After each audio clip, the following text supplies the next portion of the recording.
तर आज आपण इथं उपस्थित आहे ते म्हणजे आपली रिया पाटील यांचं काहीतरी छोटासा एक प्रोग्राम आहे जो आपली मराठी संस्कृती जी आहे जे लावणी म्हणून एक लावणी प्रोग्राम होते। तर रिया पाटील बद्दल थोडक्यात तुम्हाला एक ओळख करून देतो मी। मला पण ओळख नव्हती, पण जेव्हा मी तिथं मच्छेमध्ये राहायला गेलो तेव्हा माझ्या बाजूच्या घरामध्येच त्यांनी होते आणि त्यांनी आम्हाला भरपूर थोडंसं सपोर्ट पण दिले। तिथं राहायला आम्हाला रूम वगैरे बघून दिलं सर्व काही, जे रामलिंग पाटील सर आहेत त्यांनी।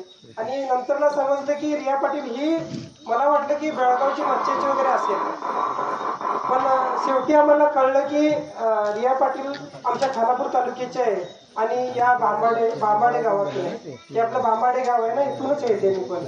मग मला असं वाटलं की यांनी बऱ्याच मराठी सिनेमामध्ये त्यांनी काम केलेलं आहे आणि खूप काही अशी आणि येणारी आता त्यांची एक कन्नडचं एक आहे सायकी पिक्चर म्हणून आहे, त्याच्यामध्ये पण त्यांनी रोल केलेला आहे आणि त्यांचं ते पण पिक्चर आता येणार आहे। तर ही एक अभिनेत्री, मराठी अभिनेत्री म्हणून आता या आमच्या खानापूर तालुक्यातच नाही, बेळगाव जिल्ह्यातच नाही तर महाराष्ट्रामध्ये पण त्याची खूप चर्चा आहे आणि महाराष्ट्रामध्ये पण त्यांना खूप प्रोग्राम वगैरे हे करतात, अरेंजमेंट करतात आणि तिकडे पण बोलवतात त्यांना।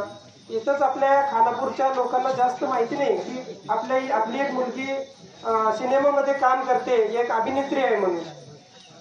तर बाहेरच्या सगळी ओळख आहे पण आपले नाही, तर आपण तिला थोडासा सपोर्ट देऊ आपल्या खानापूर तालुक्यातून।